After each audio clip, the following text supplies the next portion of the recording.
حسبي ربي جل الله ما في قلبي غير الله نور محمد صلى الله لا إله إلا الله حسبي ربي جل الله এজন্য নবী করিম সাল্লাল্লাহু আলাইহি ওয়াসাল্লামের গোটা জীবনী নিয়ে এখানে এই ক্ষুদ্র সময়ে স্বল্প সময়ে আলোচনা করা সম্ভব নয়। কিন্তু আমার প্রিয় ভাইরা, এটা যেহেতু কোরআনের মাহফিল আর কোরআন নাজিল হয়েছে নবীজির উপরে, অন্তত নবীজির কিছু চারিত্রিক গুণাবলী যদি আমরা জানতে পারি, যেগুলো আমাদের ব্যক্তি পরিবার সমাজ জীবনে কাজে লাগবে, এগুলো যদি অন্তত আমরা স্বল্প সময়ে জানতে পারি, আমার মনে হয় যে মাহফিলের আয়োজন সফল এবং সার্থক হবে এবং আমাদের এখানে আসা বসা উভয়টি সার্থক হবে, সফল হবে ইনশাআল্লাহ। তাহলে আজ আমরা নবী করিম সাল্লাল্লাহু আলাইহি ওয়াসাল্লামের জীবন সমগ্র থেকে, তার চারিত্রিক মাধুর্যতা থেকে আমরা আজ মাত্র 10টি গুণাবলী, নবীজির 10টি চারিত্রিক গুণাবলীর ব্যাপারে জানবো। এমন 10টি চারিত্রিক গুণাবলীর ব্যাপারে জানবো, এমন সুন্দর সুন্দর 10টি চারিত্রিক গুণাবলী আপনাদের সামনে তুলে ধরবো, যেগুলো আমাদের ব্যক্তি পরিবার এবং সমাজ জীবন সুন্দর করে, আমাদের ব্যক্তি পরিবার সমাজ এগুলোকে সুন্দর করে সাজাবার কাজে লাগবে ইনশাআল্লাহ। তাহলে আজকে আমরা নবীজির কয়টা চারিত্রিক গুণাবলী নিয়ে আলোচনা করব? একটু পুরুষ মানুষের মতো আওয়াজ দিয়ে বলেন, কয়টা করে বলেন? 10টা। আলোচনা কিন্তু শুরু হয়ে গিয়েছে, মনে রাখতে হবে আপনাদের। শেষ পর্যন্ত মুখস্থ করতে পারবেন তো পয়েন্টগুলো ইনশাআল্লাহ? ইনশাআল্লাহ শুরু হয়ে গেল। নাম্বার 1, 1 নাম্বার, আমার নবী ছিলেন সর্বশ্রেষ্ঠ লজ্জাশীল নবী। সুবহানাল্লাহ। পৃথিবীতে বিশ্ব মানবতার হেদায়েতের জন্য যত নবী রাসূল রব্বুল আলামিন পাঠিয়েছেন, সমস্ত নবী এবং রাসূলকে আল্লাহ তাআলা লজ্জাশীল বানিয়েছেন। আর সবচাইতে বেশি লজ্জাশীল যাকে আল্লাহ বানিয়েছেন, তিনি হচ্ছেন আমাদের নবী মুহাম্মদ সাল্লাল্লাহু আলাইহি ওয়াসাল্লাম। আমাদের নবী কত লজ্জাশীল ছিলেন দেখেন। বুখারীর বর্ণনা, মুসলিম শরীফের বর্ণনা, আবু সাঈদ আল খুদরি রাদিয়াল্লাহু আনহু হাদিসটি বর্ণনা করেছেন।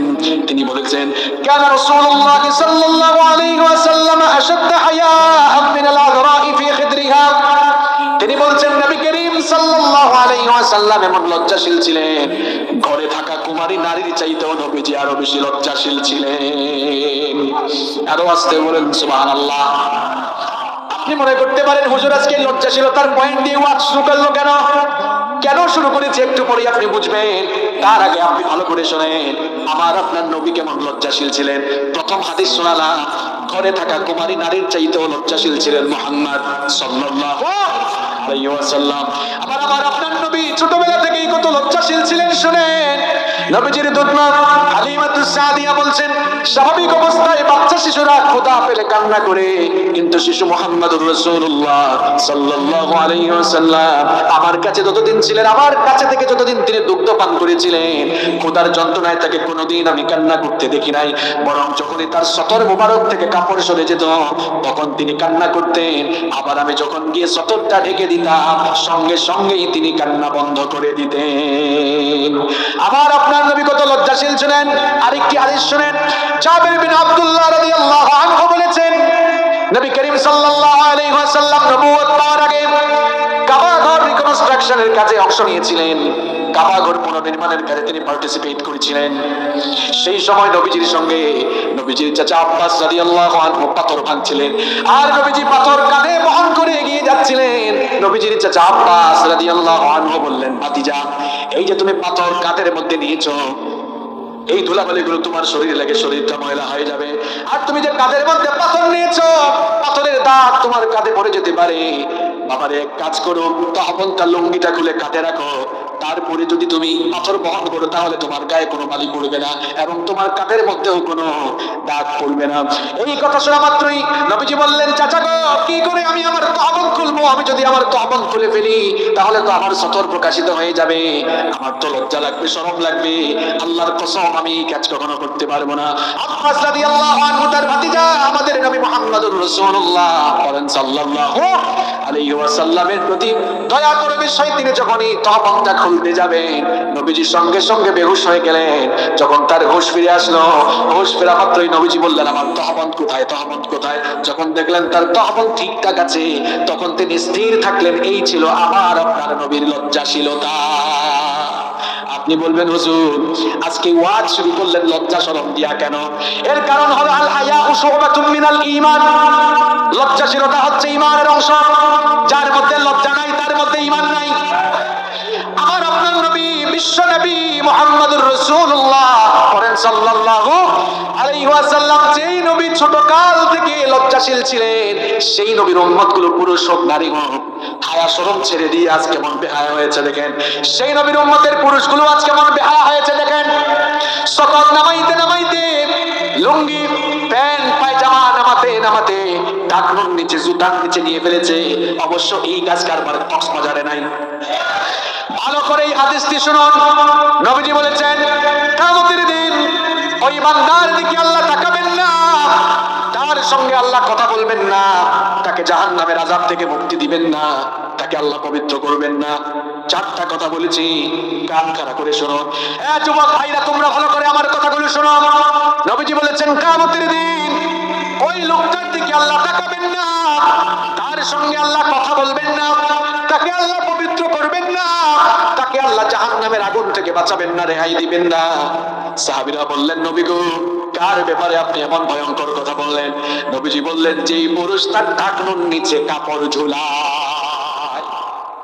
এজন্য আমার বাবাদেরকে বলবো, আমার যুবক ভাইদেরকে বলবো, লুঙ্গি যখন আমরা পরবো, প্যান্ট যখন পরবো, পায়জামা যখন পরবো, টাকনুর উপরে পরবো নাকি আমরা নিচে পরবো? যুবকরা কই হুজুর টাকনুর উপরে উঠাবো কেমনে? দেখতে তো খ্যাত খ্যাত আনস্মার্ট লাগে। এই যে আমরা জুব্বা পরি, আমার জুব্বা কিন্তু টাকনুর উপরে, পায়জামাও কিন্তু টাকনুর উপরে। দেশ বিদেশে ঘুরি, কোনো মানুষ কখনো বলে না একটা আনস্মার্ট খ্যাত, কোনোদিনও বলে? বলে বলে কেউ? মনে রাখবেন নবীর সুন্নাত মানার ভেতরে স্মার্টনেস আছে, ঠিক কিনা বলেন? এই জন্য আমার যুবক ভাইগুলোকে বলবো প্যান্টটা টাকনুর উপরে উঠায় পড়ো, লুঙ্গিটা টাকনুর উপরে উঠাও, পায়জামাটা টাকনুর উপরে উঠাও। আর যুবকগুলো হায়া শরম কেমনে ছেড়ে দিল দেখেন। যুবকগুলো দেখা যায় কেউ কেউ তো আছে জুতার নিচে কাপড় একেবারে নিয়ে গিয়েছে, কেউ আবার উঠাইতে উঠাইতে এরপরে হাঁটুর উপর উঠাই ফেলছে, হাফ প্যান্ট পরে হাঁটে। এইরকম বেহায়া বেশরম যুবক এই এলাকায় নাই। কি বাবা হাঁটুর উপর কাপড় উঠে গেল কেন?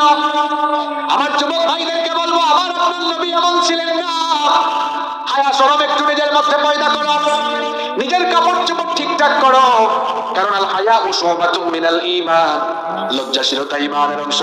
লজ্জা শরম ছেড়ে দিও না, লজ্জা শরম ছেড়ে দিয়ে এখন তো মেয়েদের পেছনে পেছনে ঘোরো।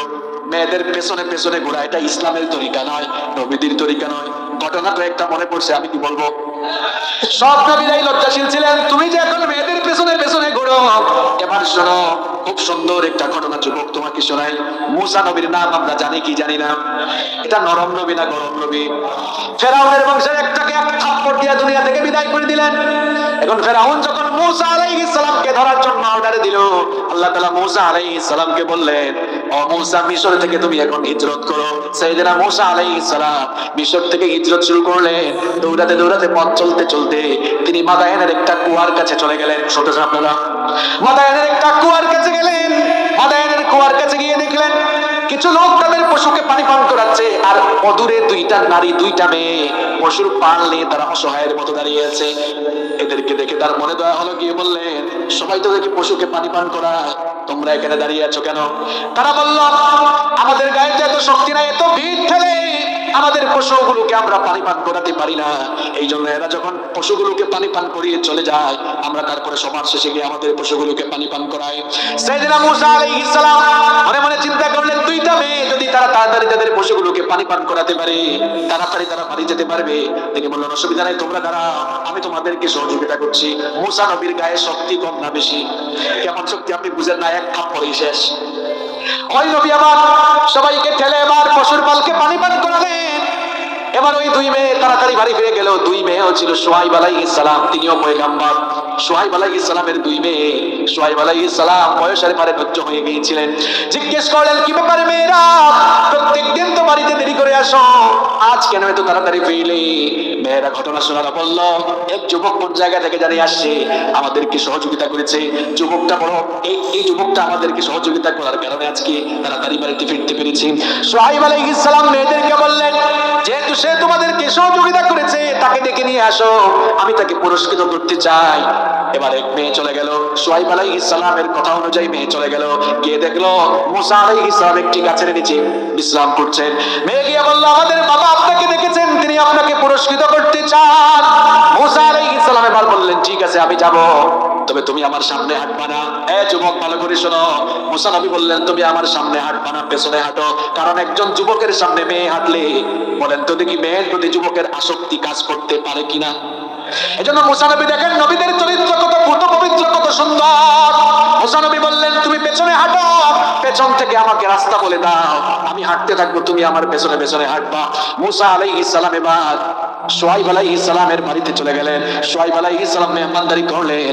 এমন সময় মেয়েরা বলল, আপু, বাবা, আমাদের ঘরে তো কোনো কর্মচারী নাই, এই লোকটাকে কর্মচারী হিসাবে রাখতে পারেন, কারণ এই লোকটা শক্তিশালী এবং আমানতদার। শুআয়ব আলাইহিস সালাম তিনিও তো নবী, বুদ্ধিমান এবং বিচক্ষণ নবী। তিনি এবার মেয়েদেরকে বলেন, এই যুবক যে শক্তিশালী এবং আমানতদার, এটা তোমরা জানো কেমনে?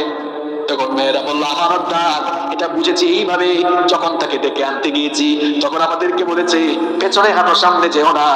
এমন চরিত্র, এটা কোনো সাধারণ মানুষের চরিত্র হতে পারে না, নিঃসন্দেহে এটা অত্যন্ত আমানতদার লোক আর শক্তিশালী। এই জন্য বলেছি, যেই কুয়া থেকে পানি উঠাতে কয়েকজন যুবকের দরকার হয়, এই লোকটা দেখেছি ওই কুয়ার সেই বালতিটা একা টেনে তুলেছে, কুয়ার উপরের ঢাকনাটাও একা ধাক্কা দিয়ে সরিয়ে দিয়েছে। শক্তি কম না বেশি? আর একটু জোরে বলেন, শক্তি কম না বেশি? মুসা আলাইহিস সালামকে এবার শুআয়ব আলাইহিস সালাম বললেন, ঠিক আছে আমার বাড়িতেই থাকো, আমার বাড়িতেই থাকো। আর আমানতদারিতা দেখে তিনি এবার তার মেয়েকে তার কাছে বিয়ের প্রস্তাব দিয়ে দিলেন। সুবহানাল্লাহ বলেন। ঘটনা কেন শোনালাম? শোনাবার উদ্দেশ্য হলো, যুবক দেখো, মেয়েদের পেছনে পেছনে যে হাঁটো, এটা ইসলামের তরিকা? মেয়েদেরকে রাস্তায় নিরাপদে চলতে দাও, সামর্থ্য থাকলে তাড়াতাড়ি বিয়ে করে ফেলো, নিজের চরিত্র নষ্ট করো না, নিজের ক্যারিয়ারটাকে ধ্বংসের দিকে ঠেলে দিও না, নিজের চরিত্র গঠন করো সাইয়েদনা ইউসুফ আলাইহিস সালামের মতো, যাকে আল্লাহ তাআলা এই দুনিয়ার অর্ধেক রূপ সৌন্দর্য দিয়েছিলেন, যাকে দেখে মিশরের সেই যুগের সুন্দরী নারীরা ফল কাটতে গিয়ে নিজেদের আঙ্গুলগুলো কেটে ফেলে দিয়েছিল। আল্লাহু আকবার। তিনি যে ঘরে থাকতেন, সেই ঘরের মহিলা জুলাইখা ইউসুফ আলাইহিস সালামকে দিনের পর দিন তার চোখের সামনে দেখে তার প্রতি আসক্তি বেড়ে গেল। আসক্তি বেড়ে যাওয়ার পর একদিন তার দাসীর মাধ্যমে নির্জনে একেবারে খাস কামরায় আমন্ত্রণ জানালো। আমন্ত্রণ জানিয়ে সাইয়েদনা ইউসুফ আলাইহিস সালামকে কুপ্রস্তাব দিল। সাইয়েদনা ইউসুফ আলাইহিস সালাম সেই কুপ্রস্তাব রিজেক্ট করলেন, প্রত্যাখ্যান করে তিনি তখন কেবলমাত্র আল্লাহকে ভয় করে আল্লাহর নাম নিয়ে তালাবদ্ধ দরজার দিকে যখন দৌড় দিলেন, আল্লাহ তাআলা তার উপর খুশি হয়ে গিয়ে তালাবদ্ধ সবগুলো দরজা খুলে দিলেন। এজন্য যুবক মেয়েরা চরিত্র হওয়া লাগবে এমন, সামনে দিয়ে মেয়েরা হেঁটে যাবে, আমরা আমাদের চক্ষুকে নিম্নগামী করে দিব, তখন কার ভয়ে? আসতে বললে হবে না, জোরে বলতে হবে, কার ভয়ে? এই বয়সে যদি নিজের চরিত্রের হেফাজত করতে পারে যুবক, বুখারীর হাদিস শোনাচ্ছি, নবীজি বলেছেন, মাইয়াকমাল্লি মা বাইনা লাহইহি ওয়া রিজলাইহি আকমারু লাহুল জান্নাহ। নবীজি বলেছেন, যেই ব্যক্তি তার দু চোয়ালের মধ্যবর্তী জায়গা অর্থাৎ জিহবা এবং দু উরুর মধ্যবর্তী জায়গা অর্থাৎ লজ্জাস্থান, যেই ব্যক্তি তার লজ্জাস্থানের সতীত্বের অর্থাৎ চরিত্রের জিম্মাদারি গ্রহণ করবে, নবীজি বলেছেন, কাল কিয়ামতের দিন আমি তার জন্য নিজেই জান্নাতের জিম্মাদার হয়ে যাব। এই জন্য লজ্জাশীলতাকে নিজের সঙ্গে বানাতে হবে, লজ্জাশীল হয়ে দুনিয়ায় চলতে হবে। রাজি আছেন? মহিলার প্যান্ডেলে তো মনে হয় আছে, আছে না?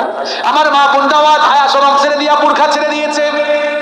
বোরখা ছেড়ে দিয়া দেখা যাচ্ছে খালি, এবার দেখা যাচ্ছে বোরখা ছাড়া ঘর থেকে বের হয়েছে। পর্দার এই বিধানটা মোল্লার না আল্লাহর? আসতে বললে হবে না, পর্দার বিধানটা মোল্লার দেওয়া না আল্লাহর দেওয়া? আল্লাহ বলেছেন, নারীরা বোরখা পরিধান করে এমন একটা ওড়না গায়ে দিবে যা তার চেহারাকে আবৃত করে দিয়ে বক্ষদেশ পর্যন্ত আবৃত করে দিবে। এই বিধানটা কার? কিন্তু নারীরা এখন বোরখা ছেড়ে দিয়েছে। আবার কেউ কেউ বোরখা পরিধান করলেও টাইট ফিট বোরখা, আকর্ষণীয় বিভিন্ন কালারের বোরখা পরে আছে না নাই? এখন বোরখার বিধান, পর্দার বিধান হয়েছে সৌন্দর্য ঢেকে রাখার জন্য। বোরখাই যদি সৌন্দর্যের কারণ বা অ্যাট্রাকশনের কারণ হয়ে দাঁড়ায়, এই বোরখা আর পরার কি দরকার? আপনারাও তো অনেক সময় আপনাদের ঘরের বউকে, মা বোনকে পর্দা করান না, বোরখা পরান না, আছে না নাই? এই কক্সবাজারে এগুলা নাই। এক ভাই তার বউকে বোরখা টোরখা ছাড়া নিয়ে বের হয়েছে। ছোট ভাই একটা কয়, ভাইয়া ভাবিকে এমনি নিয়ে বের হয়েছেন কেন, বোরখা টোরখা নাই? তোর ভাবি কত সুন্দর এটা আমি না জানি? এলাকার মানুষ তো জানে না, এলাকার মানুষের একটা হক আছে না? নিজের বউয়ের সবকিছু এলাকার মানুষ দেখায়, এলাকার মানুষের হক এরকম কক্সবাজার এই এলাকায় আদায় টাদায় করে কেউ? হ্যাঁ, করে না? এরপরে অনেকে আবার নিজের বউয়ের ফটো ফেসবুকে আপলোড মারে। এমন কারবারি কি এই চিলমজা ইউনিয়নে আছে নাকি? আমরা কোরআন হাদিস দিয়ে এদেরকে বহু ওয়াজ করলাম। এজন্য আমি বলি যেমন কুকুর তেমন বুকুর দরকার। কোরআন হাদিস দিয়ে ওয়াজ করলাম, পাগলা বুঝলো না। এই পাগলাকে কেমনে বুঝাইতে হয় ঔষধ কিন্তু আমার কাছে আছে। বলবো বলেন তো দেখি, বউ পার্সোনাল না পাবলিক? আচ্ছা বাংলায় বলি, বউ কি ব্যক্তিগত সম্পদ না জনগণের সম্পদ? আচ্ছা ফেসবুকটা কি নিজের ব্যক্তিগত সাইট না পাবলিক সাইট? তো নিজের পার্সোনাল জিনিসটাকে পাবলিক সাইটে আপলোড দেয় তারা, নিজের বউকে জনগণের সম্পদ বানাইছে যারা। বেহায়া, বেশরম, নির্লজ্জ কোথাকার, আত্মসম্মান বোধের পার্সোনালিটি বলতে তার মাঝে কিছুই নাই। ফেসবুকে আপলোড দিয়েছে বউয়ের পিক, মানুষে কমেন্ট করে ওয়াও, ভাবিকে হ্যাপি লাগতেছে। কমেন্টের রিপ্লাইও আর গাধা থ্যাংক ইউ, আরেকজন করে ওয়াও, ভাবিকে জোশ লাগতেছে। এ গাধা, কার জোশ কে খায় রে?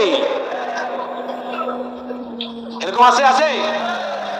আপনার বউয়ের সৌন্দর্য অনলি ফর ইউ, এটা আপনার জন্য, যেভাবে ইচ্ছা সেভাবে দেখেন, অসুবিধা আছে?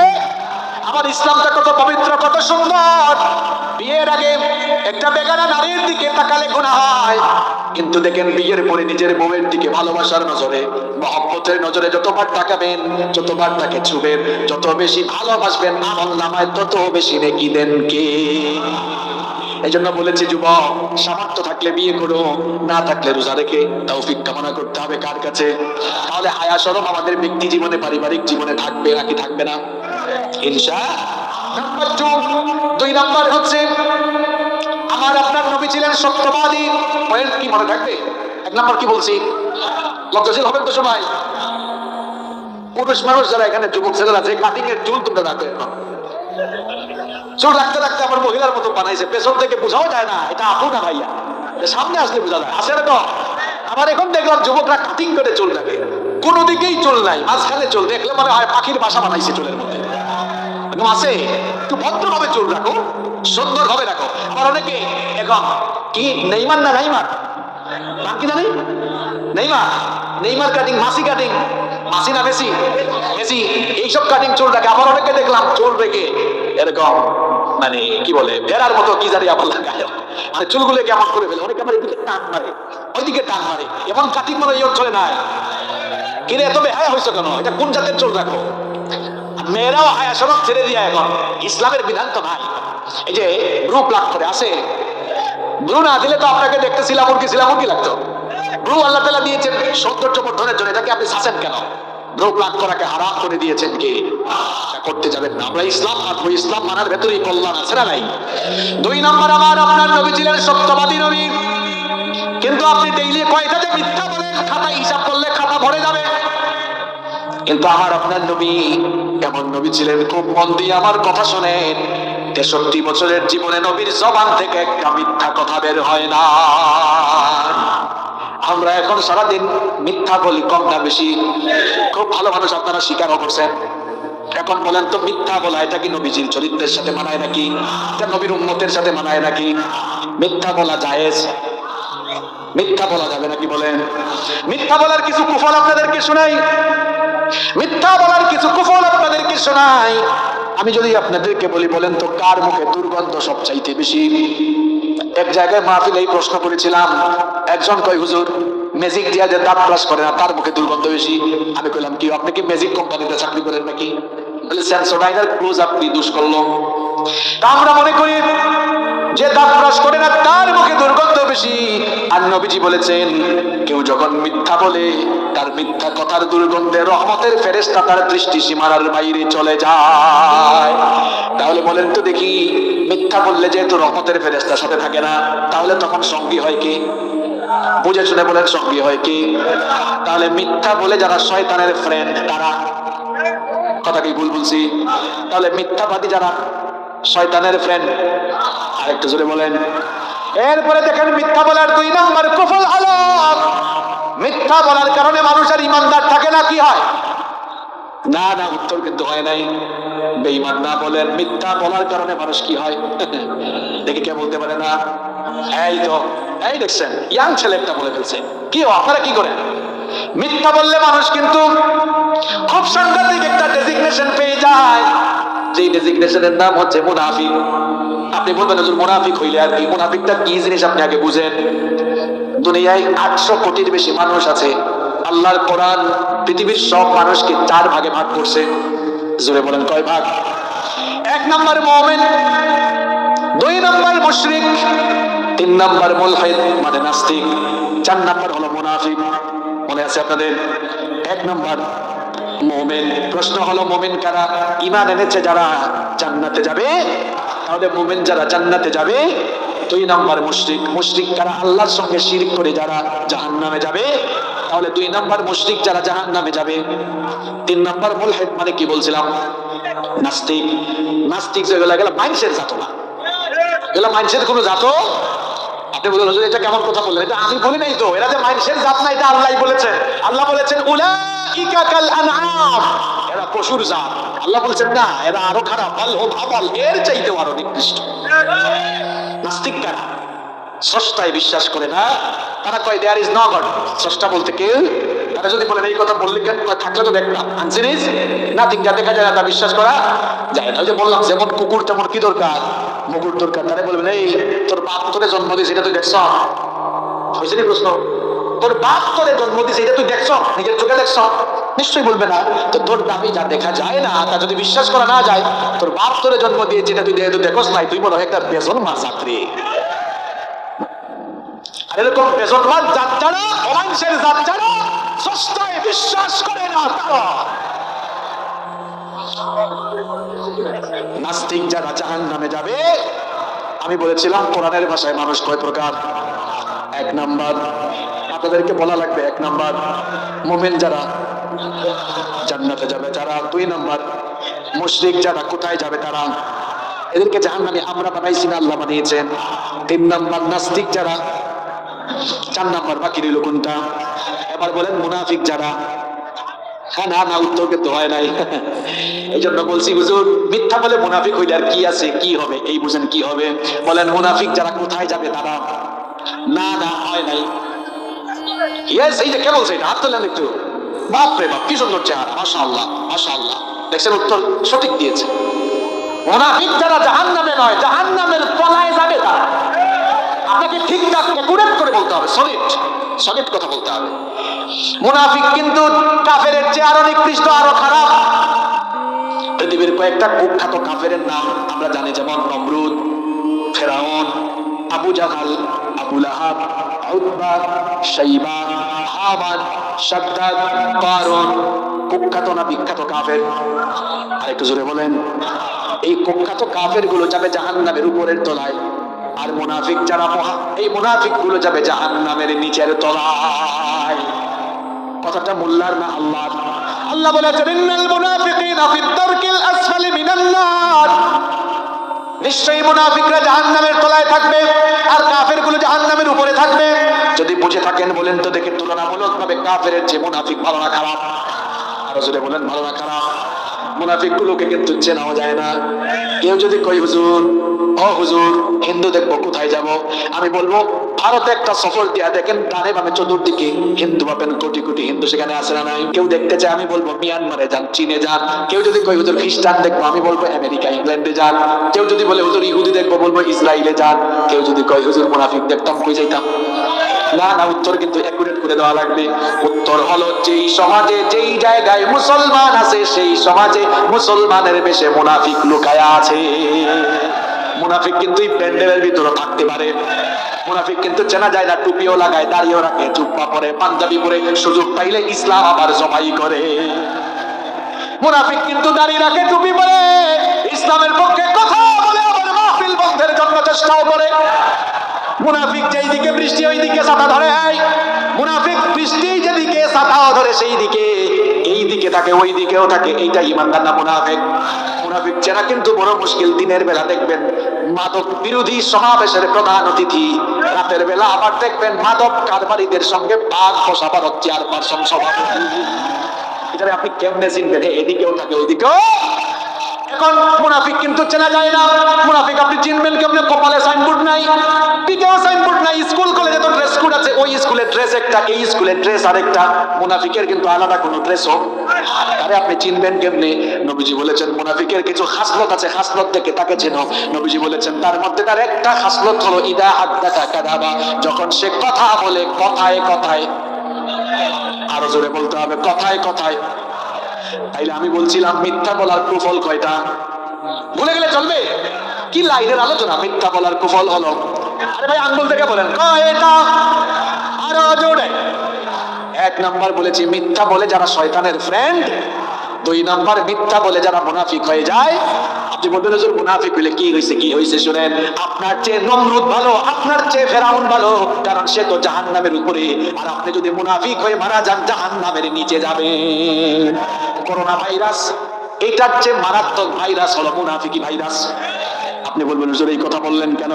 আপনারা বলেন তো দেখি, করোনা ভাইরাসে আক্রান্ত হয়ে মারা গেলে কেউ জাহান্নামে যাবে এমন কথা কোরআন হাদিসের কোথাও আছে নাকি? কিন্তু মুনাফিকি ভাইরাসটা করোনা ভাইরাসের চাইতে আরো মারাত্মক ভাইরাস। আল্লাহ বলেছেন নবী গো আপনি জানিয়ে দেন, বাশশিরিল মুনাফিকিনা বিআন্না লাহুম আযাবান আলীমা। নবীজি বলেছেন, আল্লাহ বলেছেন নবী গো মুনাফিকি ভাইরাস নিয়ে আক্রান্ত হয়ে মারা যায় যারা, জাহান্নামের সুসংবাদ পাবে তারা, এদেরকে জাহান্নামের সুসংবাদ দেন। তাহলে বলেন তো মিথ্যা বললে মানুষ কি হয়? আরো জোরে, আরো জোরে। আজকাল কি আর মিথ্যা বলবেন নাকি? মিথ্যা আপনারা বলেননি।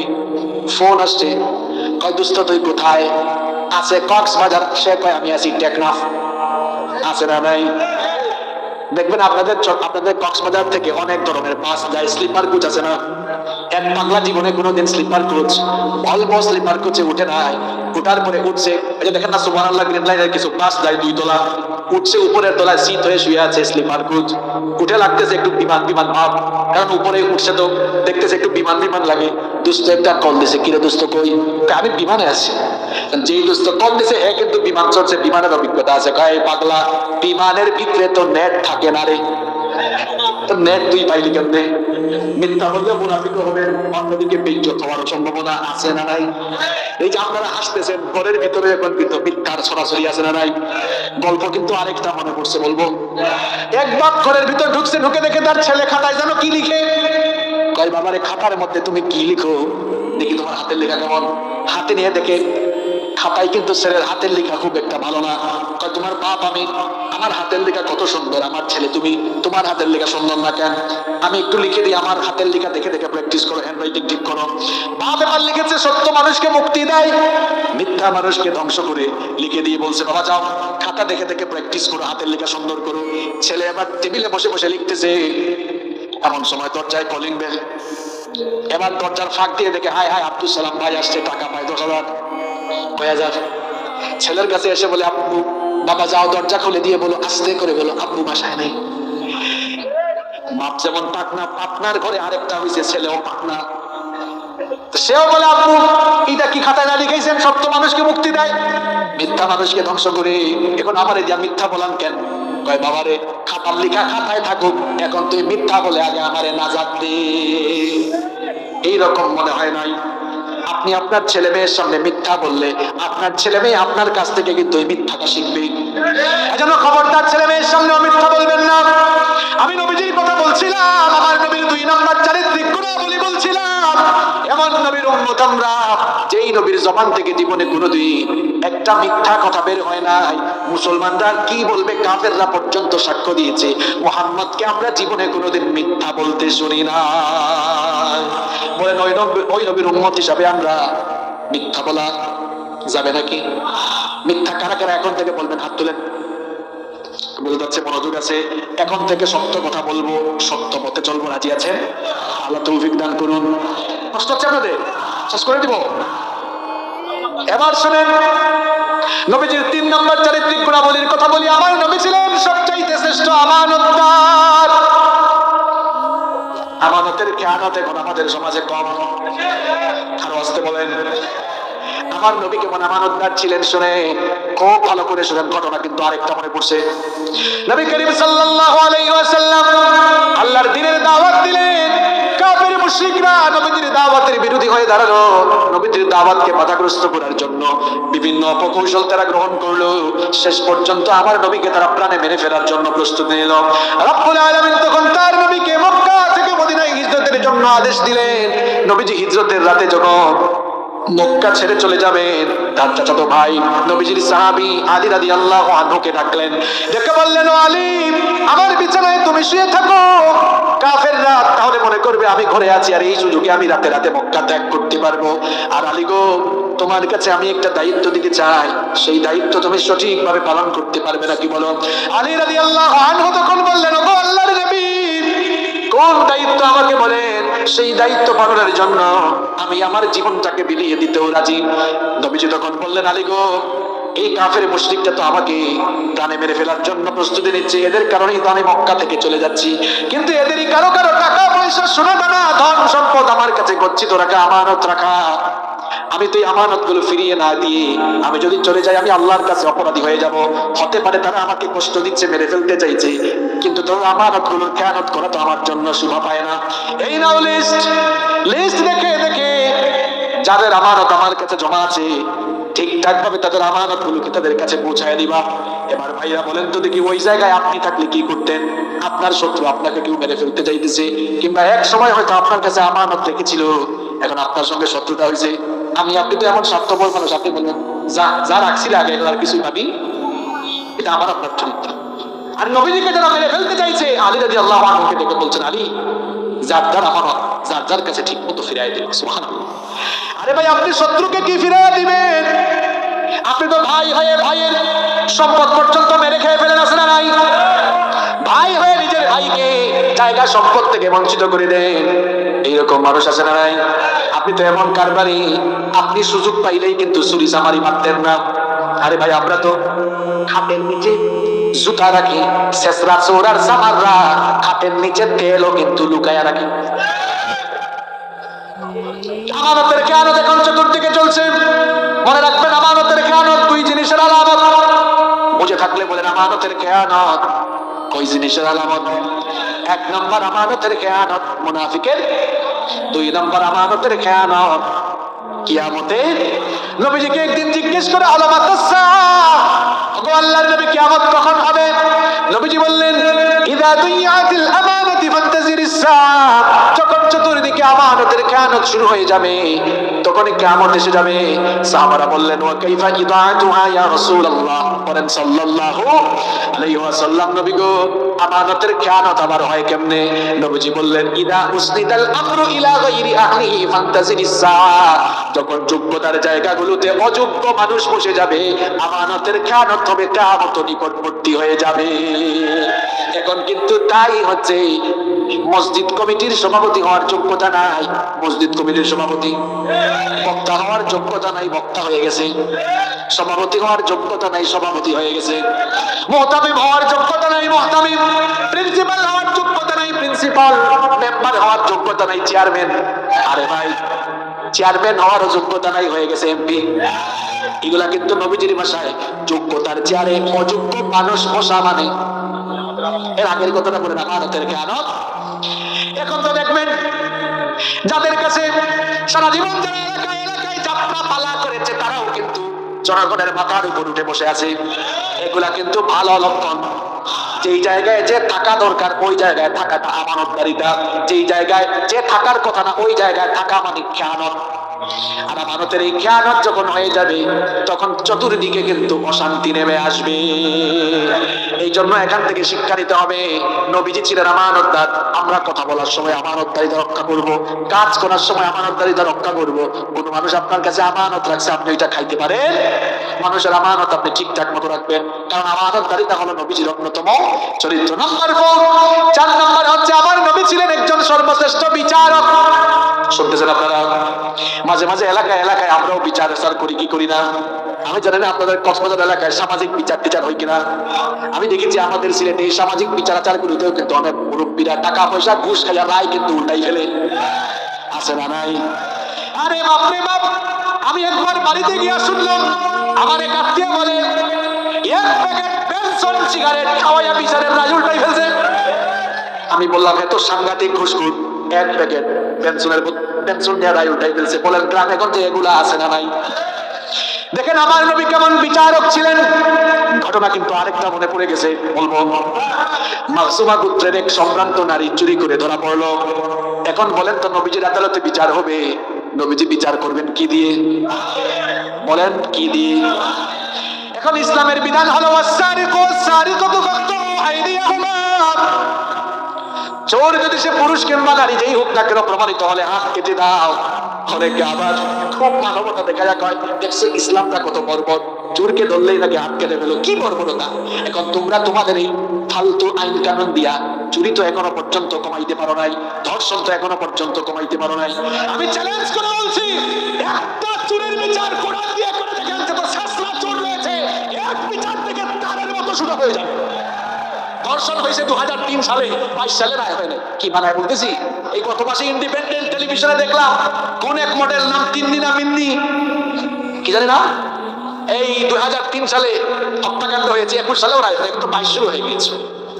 কোরআনের বিচার দিয়ে আপনি কোরআন দিয়ে ধর্ষণের বিচার করে দেখুন, অপরাধী দেখবেন অপরাধীর আই পাবে না। এখন ধর্ষণ করে অনেকে বুক ফুলা হাঁটে, আছে না নাই? এজন্য আমি বলি একটা ধর্ষণের বিচার কোরআন দিয়ে করে দেখেন, যত লুচ্চা আর বদমাশ আছে এক বিচার দেখে জনাবের মতো সাইজ হয়ে যাবে।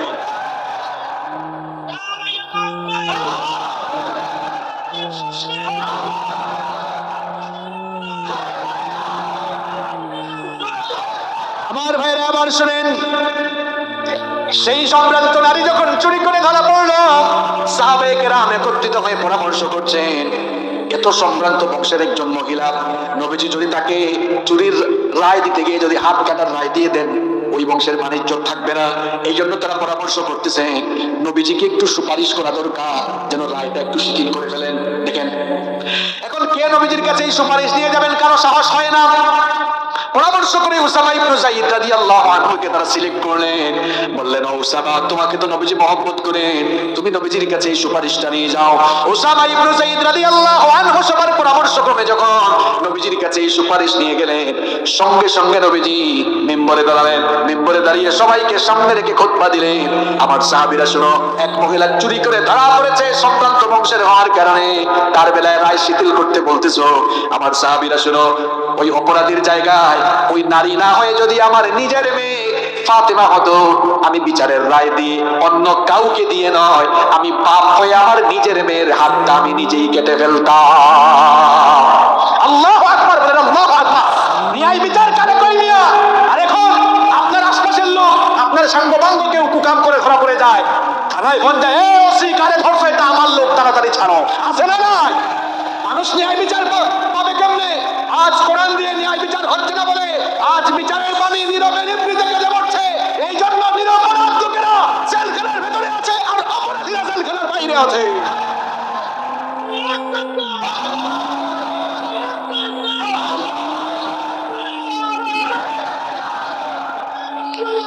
সম্মানিত ভাইয়েরা, সম্মানিত ভাইয়েরা, এই ভাই থামেন, সম্মানিত ভাইয়েরা, হৃদয়টা ক্ষতবিক্ষত হয়ে যায় আমরা যখন টিভির স্ক্রিনে দেখি দাগী আসামিদেরকে, খুনি লম্পটদেরকে হাতে করা কিংবা হাত করা ছাড়া আদালতে হাজির করা হয়, আর বড় বড় মুফতি মুহাদ্দিসদেরকে হাতে পায়ে রশি বেঁধে যখন আদালতে হাজির করা হয়, আমাদের হৃদয়টা ফেটে যায়।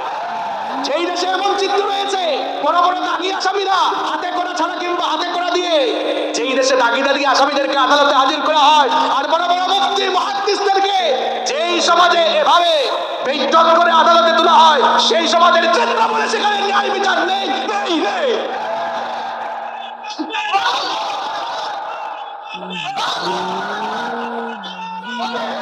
সম্মানিত ভাইয়েরা, ন্যায় বিচার এখান থেকে শিখুন, ন্যায় বিচার এখান থেকে শিখুন। আপনি যদি ন্যায় বিচার করেন তাহলে মনে রাখবেন, সামাজিক বিচার হোক, আদালতের বিচার হোক, পারিবারিক বিচার হোক, যে কোনো বিচারে ফয়সালার ক্ষেত্রে, মীমাংসার ক্ষেত্রে যদি আপনি ন্যায় নীতি অবলম্বন করেন, বুখারী, মুসলিম, তিরমিজি বিখ্যাত হাদিসের 3টি গ্রন্থে হাদিস বর্ণিত হয়েছে।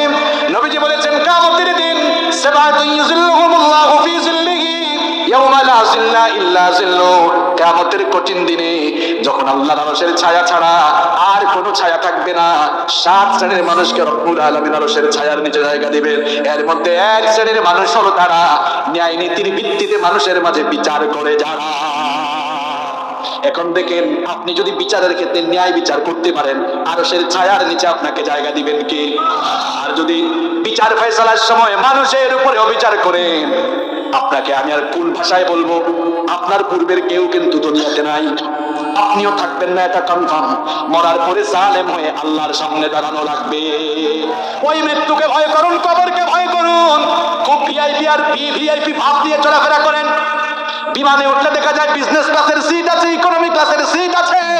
বাসের মধ্যেও দেখবেন ইকোনমি ক্লাস, আপনি দেখবেন economy class, business class, sleeper coach, ট্রেনে চড়েন, লঞ্চে চড়েন, সব জায়গায় ক্লাস আছে। কিন্তু ভাইরে ভাই, আপনি মারা যাওয়ার পরে যেখানে যাবেন কবর, ওই কবরের মধ্যে কিন্তু আলাদা কোনো ক্লাস নাই। কথা বলেন, আছে? যত বড় মানুষই হন না কেন, আপনি কি একটি চক্ষু বন্ধ করে চিন্তা করেন না? দুনিয়া থেকে কত মানুষ চলে গেল, সবাইকেই কিন্তু দামি কাপড় খুলে সাদা কাফন দিয়ে পেঁচায়া এরপরে মাটির তৈরি কবরের মধ্যে রেখে আসা হয়। আবার বর্ষাকালে তো মানুষ মারা গেলে আরেক চিত্র দেখবেন, কবর খুঁড়ে আর নিচ থেকে কি উঠে। আর নরম বিছানা, দামি বিছানা ছাড়া ঘুম হইতো না, সেই কাঁথার মধ্যে পানির মধ্যেই কিন্তু ঘুমাইতে হবে। আর এই শীতকালে যদি আপনাকে কবরে দেওয়া হয়, এই মাটিতে যখন মানুষ রেখে আসবে, কবরটা বড় সাংঘাতিক জায়গা। একা থাকবেন, সাথী থাকবে না, পাতি থাকবে না, স্ত্রী নাই, সন্তান নাই, ছেলে মেয়ে নাই, কেউ নাই। যাদেরকে তো আদর দিয়েছেন, মহব্বত করেছেন, তারাই কিন্তু খাটিয়ায় বহন করে কবরে রেখে আসবে। মাঝে মাঝে কেউ মারা গেলে আপনি মাঝে মাঝে কবরে নেমে তারপর লাশ শোয়েন, তাহলে দেখবেন হেদায়েতের নূর হয়তো অন্তরে আসতে পারে। আমি বহু মানুষকে কবরে শোয়াইছি, আর কবরে যখন রাখবেন কলিজাটা কিন্তু মুচড় দিয়ে উঠে। কি সাংঘাতিক জায়গা! ডানে বামে সব দিকে পিঁপড়া, পোকামাকড়। কবরে রেখে দেওয়ার পরে যখন উপরে বাঁশের ছাউনি দিয়ে দেওয়া হয়, তারপরে যখন আস্তে আস্তে মাটি দেওয়া শুরু হয়, কবরের অন্ধকার বাড়তে থাকে না কমতে থাকে। কবরটা কিন্তু বড় সাংঘাতিক জায়গা। ওই কবরকে ভয় করুন, মানুষের উপরে আর অবিচার করবেন না, জুলুম করবেন না। যদি আপনি জুলুম করেন, নবীজি বলেছেন ইত্তাকুজ জুলম, জুলুম থেকে বিরত হও, ফা ইন্নাজ জুলমা যুলুমাতুন ইয়াউমাল কিয়ামাহ। জুলুমের পরিণাম কিন্তু ভয়াবহ অন্ধকার হবে বলেছেন মুহাম্মদ সাল্লাল্লাহু আলাইহি ওয়াসাল্লাম। কবরটা এমনি অন্ধকার, কবরে কিন্তু বাতি নাই, সাথী নাই। এই যে এখন রাতের বেলা যদি সবগুলো লাইট অপারেটর বন্ধ করে দেয়, এই জায়গাটাও কিন্তু অন্ধকার হয়ে যাবে। এই জায়গা কি আর অন্ধকার?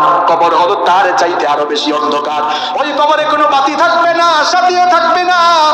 আপনি যদি মানুষের উপরে জুলুম করে যান, কবরটা কিন্তু আর অন্ধকার হয়ে যাবে, কবরটা জাহান্নামের গর্তে পরিণত হয়ে যাবে। মানুষের মধ্যে ন্যায় বিচার করে যান, দেখবেন আপনার এই ন্যায় বিচার, নেক আমল কবরে আলো হয়ে যাবে। কবরটাকে আপনার জন্য জান্নাতের বাগান বানিয়ে দিবেন কে? আসতে বলবেন না, আরেকটু জোরে বলেন কে? এই জন্য আমরা মানুষের উপরে কখনো অবিচার করবো, ন্যায়ের পথে চলবো, হক কথা বলবো। হক কথা এখন আমরা অনেক হুজুররাই বলতে